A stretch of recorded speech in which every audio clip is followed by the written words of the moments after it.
scenery. Can I just say, this isn't going to be as good as theirs. So. I think we're all thinking. Can't say that. The bar's been raised now, meet it. Pardon? The bar's been raised now, meet it.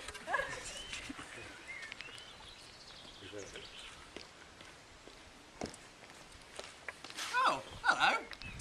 I'm Michael Aspel's grandson. And today, on This Is Your Life, we have an unusual guest. They were built in 1716 by William Thornton.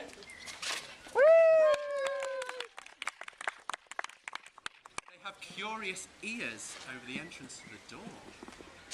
And they have many features of a Baroque Roman palace. Who could it be? Benningborough Hall.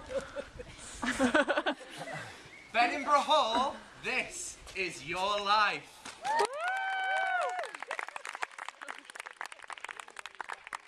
How do you feel about that? I'm very happy, shocked, it's such a great honour. Well,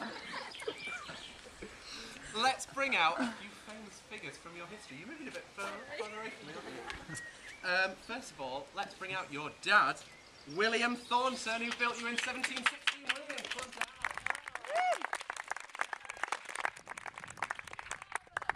All because of your work. My beautiful design is definitely coming to fruition 300 years later. You're looking very good. I think your curious ears above your doorway are looking particularly good. And how is your intricate woodwork? It's not bad. Good. Didn't you sort her plumbing out as well?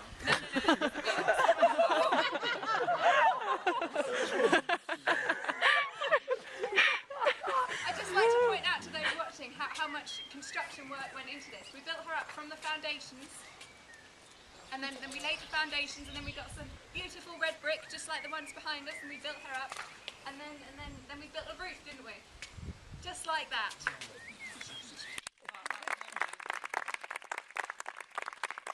Thank you, William. Thank you. Oh, thank you.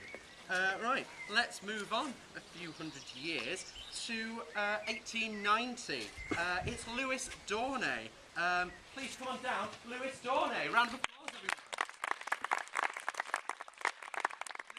Maybe you'd like to tell the audience how you're connected to Benningborough Hall. Well, I made lots of alterations to Benningborough Hall because I moved in with my young family. It had no electricity and no running water, so I made sure that it's all installed for my young family. That's excellent. A bit like 60-minute makeover. Yeah. Oh, excellent. Yeah. Anything else that you'd like to add? Or? I do just want to apologise. My children were often tobogganing down the staircase, and I just do want to apologise to the home in case it caused you any discomfort. No, it's absolutely fine. Are you all right about that house? Well, it's been a long time. Yeah, you've got over it. Yeah. Okay, good. Right, thanks. Okay. Moving on then. Thank you.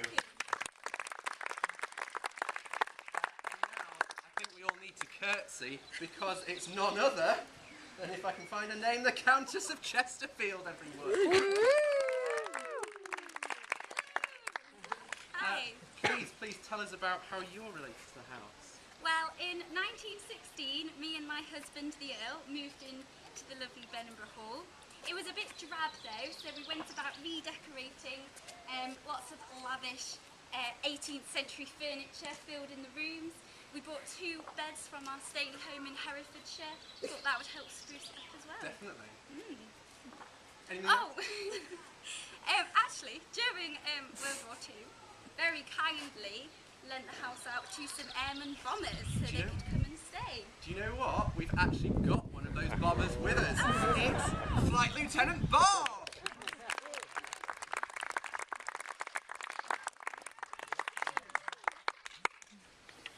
Please, Bob, tell us how you're related to the house.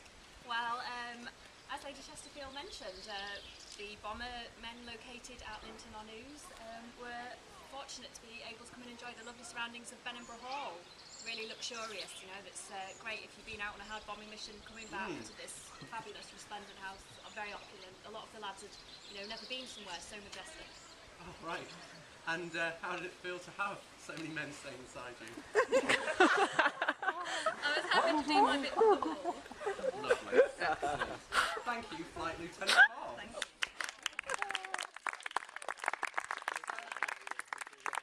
Countess, perhaps you could tell us what happened after the war.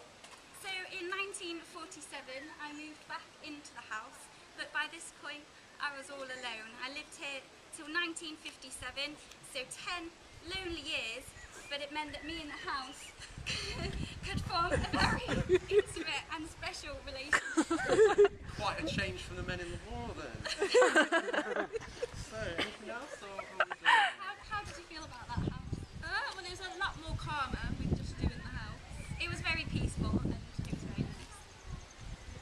Excellent. Don't take your diet at some point. Oh yeah. And then in 1957, unfortunately, I did die. I'm glad we remembered that.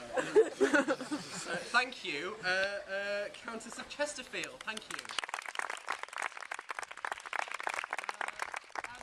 Bringing us up to the present day, do you want to explain what's happening now? The following year, the National Trust took over and has looked after me to this day. Oh, well, that's lovely. So, Edinburgh Hall, this is your life.